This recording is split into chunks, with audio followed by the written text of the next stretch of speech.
Hi, I'm Tom Burgess and you're listening to The Real Agenda, the podcast of political change. Now today we're going to the core of the real agenda, extreme economic and social inequality and the resultant hardship that means 14 million people in the UK live in poverty. Now surely we've got a moral responsibility to ensure that everyone in our country has a decent standard of living. So on this show we look for answers about what can be done and where better to look than an organisation that works to improve the quality of life in the UK by reducing economic and social inequality. Wanda Wyporska is the Executive Director of the Equality Trust, which campaigns for changes that could have a significant impact on reducing inequality at a national, local and individual level, and it advocates a range of policies. Now, the Equality Trust and its great work has impressed me ever since I first went to their offices about 5 years ago, and I also had the pleasure of having lunch in York with the co-founder Richard Wilkinson soon after my own book, From Here to Prosperity, was published in 2016.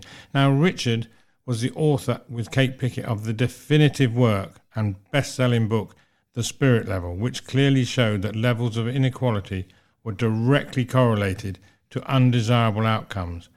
Now, Wanda has over a decade of experience working in the trade union movement, leading on equalities, social mobility and education policy, and is an experienced campaigner. She's a keynote speaker and sits on or has advised a range of bodies. She regularly comments in the media, having appeared on Newsnight, BBC Radio 4's The Moral Maze, Sky News and BBC One's Big Questions, and now The Real Agenda. She studied at Oxford and was awarded a doctorate in European history and subsequently published her first book in 2013, Witchcraft in Early Poland, 1500 to 1800. Well, really, I think that's a subject for another show. But anyway, having met up with Wanda on a number of occasions, and today we're at the Equality Trust offices, and the same week she was to go to Geneva to speak at the launch of the full report from Philip Alston, the UN Special Rapporteur, entitled Poverty in the United Kingdom, Human Rights Under Threat. So I started by asking Wanda to give us an update on the poor state of inequality in the UK today. Well, the state of inequality today in the UK is really rather troubling. We have a very high level of inequality, and even though there may be some margins of error of decreases in inequality, it's still extremely high, and it's dangerously high. I mean, alongside with the United States, the UK is one of the poster children of inequality in the world today. So why was the Equality Trust set up?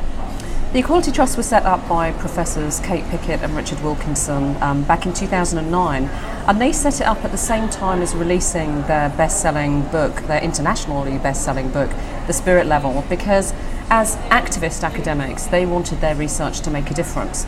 And what was really, really important about The Spirit Level was the fact that it called upon a wide range of research to demonstrate that in countries where we have high levels of inequality, such as the UK, we also see high levels of physical and mental ill health, we see high levels of teenage obesity, we see high levels of violence, youth violence, incarceration.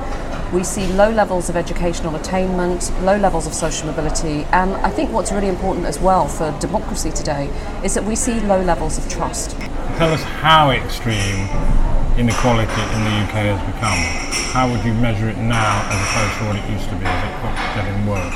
Well, we've seen since the 70s and 80s that inequality has got dangerously high, and I think we see that manifest now in things like food banks, the fact that many people are working for their poverty, so we're not just talking about people who are not working, who are poor. We're seeing, for example, an increase in infant mortality. We're seeing life expectancy go down. The latest reports over the weekend have seen that life expectancy has gone down by 6 months. We're also seeing it in our education system. We're seeing it in the fabric of our society. And I think instinctively most people know that there's something very, very wrong.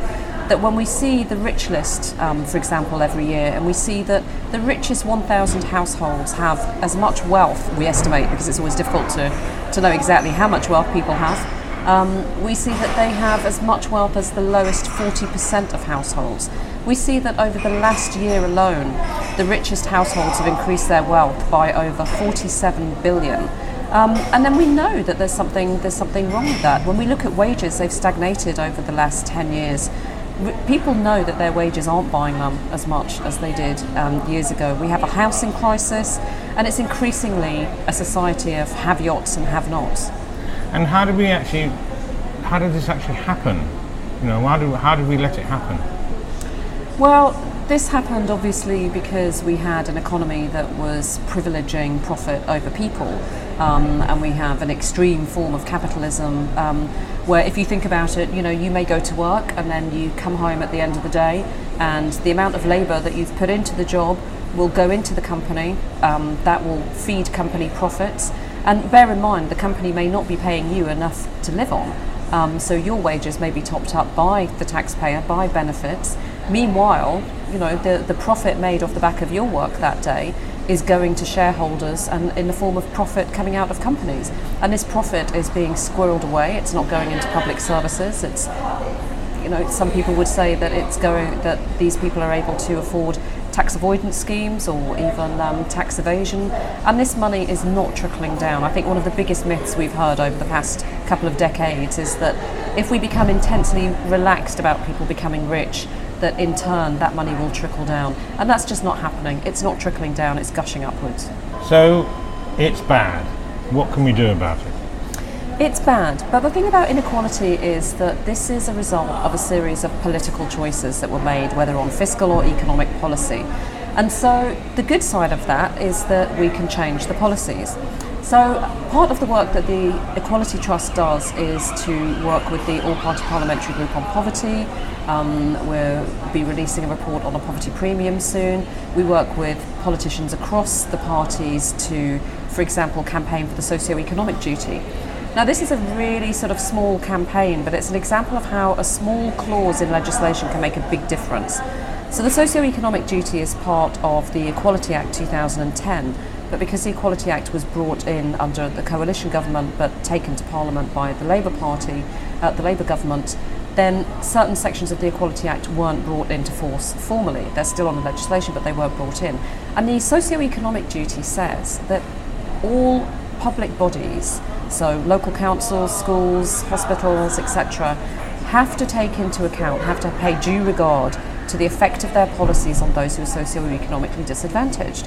So this is absolutely crucial, that councils have to think about the effects of their policies, whether they're going to make cuts or not. Now, we've seen in Scotland that this has been adopted already under the Fairer Scotland Act. We can see that Wales is, I think, going to introduce this by the end of the year. So England remains a part of the country where this has not been brought into force. Now, we have seen some local councils, such as Newcastle, bring this into force locally, but we're campaigning for local councils to bring a form of the socio-economic duty into force, because we believe that this would have a transformative effect on people's lives across the country. This could make the lives of millions of people better.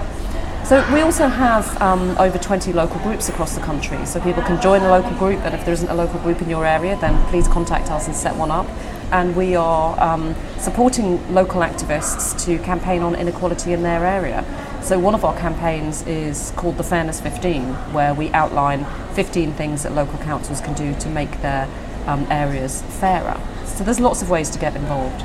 So just tell us a bit more about the socio-economic duty. It was on the legislation, it's in the Equality Act, but it hasn't been brought into force. So this is what we're campaigning for, to make sure that the government does bring it into force. But obviously, we're at a point where a lot of power is devolved, there's a lot more power at local level, possibly more than we've seen for many, many years. So local government and local councils can take action on this and can decide to bring in their own version of it, which is why public campaigning is so important at a local level. So what else can be done to resolve inequality, reduce inequality? What other things that you would ask for, on day one you're in charge?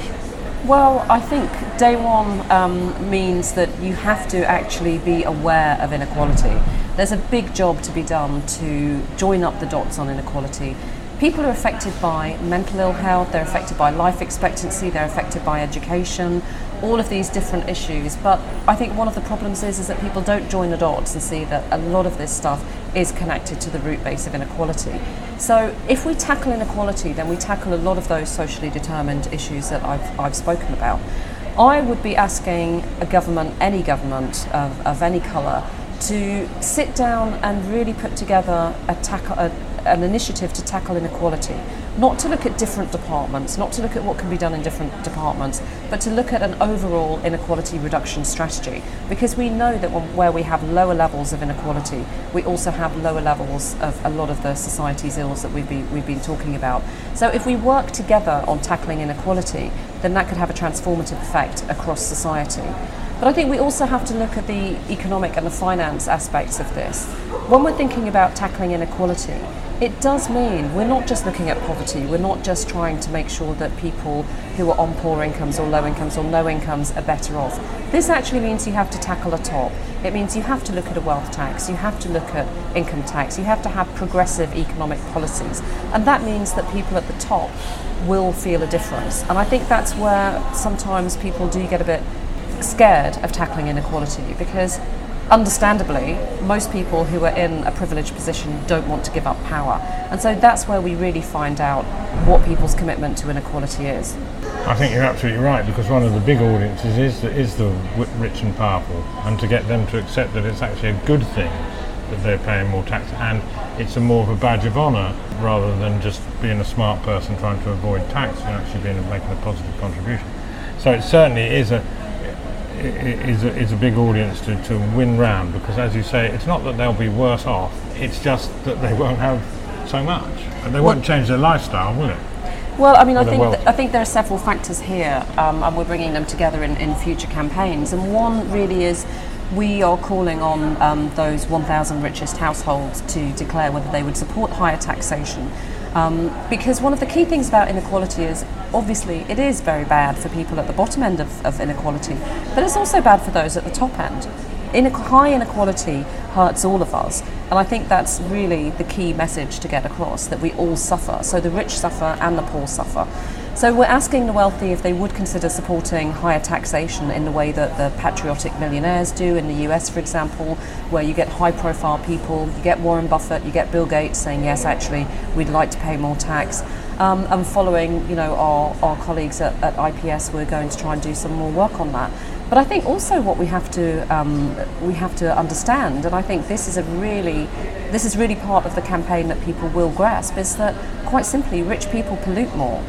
With private jets, with increased travel, with increased disposability and taking more resources, then we have to look at how inequality and climate change are linked. So how are your pledges going with the top 1,000 richest people? You're going to ask them to support paying more tax. How's that going? We're consulting with colleagues in the tax justice community about this, but I'm rather taken by Elizabeth Warren's idea of a 2% tax on over 50 million and then a 5% tax on amounts over that, and that's something that we might be thinking about asking. Obviously, it's a very difficult time at the moment to talk to any politicians, in the middle of Brexit and a Conservative Party leadership moment, but in most of our meetings with politicians across the board, we have been pushing for this and also thinking about an all-party parliamentary group on inequality, which obviously would be another platform on which to raise some of these issues. And I'm confident that, amidst all of the sort of, smoke and mirrors of politics at the moment, that inequality continues to be a burning issue, and it continues to be an issue that many politicians are consumed by and feel very strongly about.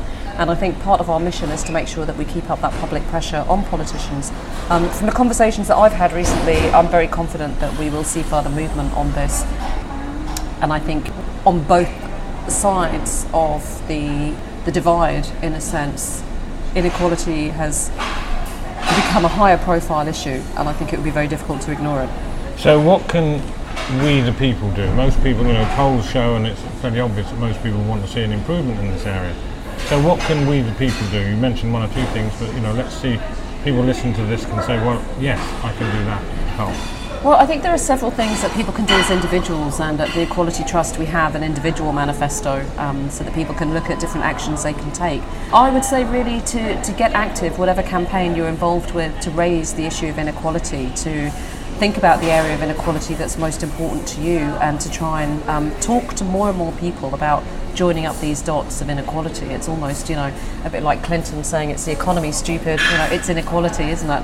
And I think there are lots of different things we can do. We can, for example, if we're in work, we can join a trade union, which is a way of reducing inequality, and we know that in countries where there's stronger trade union membership, there's lower inequality generally.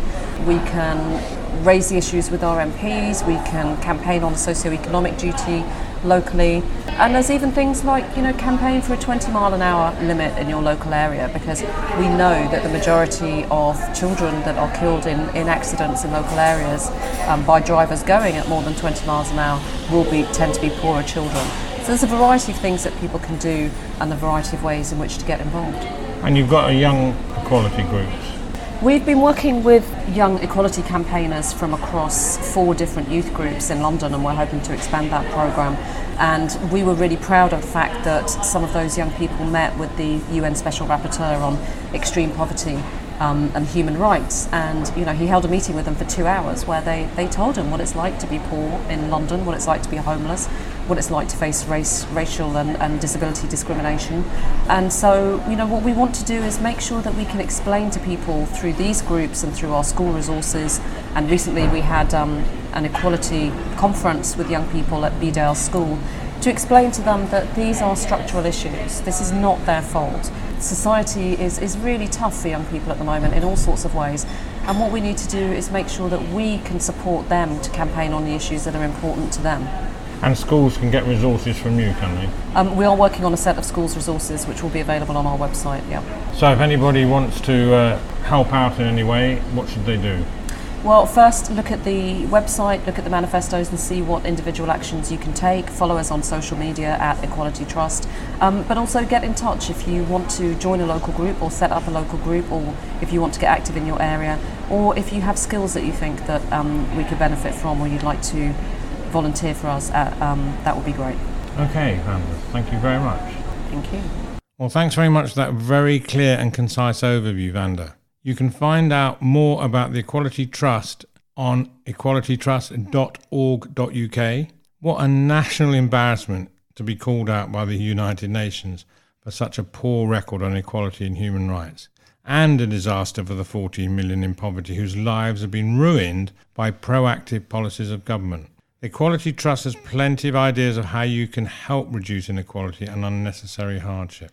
So what do you think? Contact us on info@realagendaradio.org or contact us via our website realagendaradio.org. We'd love to hear from you, and we hope that we've helped inform, involve and inspire you into action.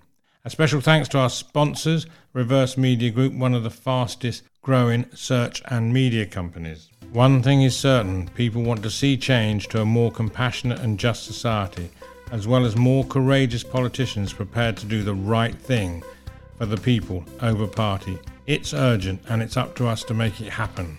That's The Real Agenda. I'm Tom Burgess. Thank you for listening, and I look forward to talking to you again soon.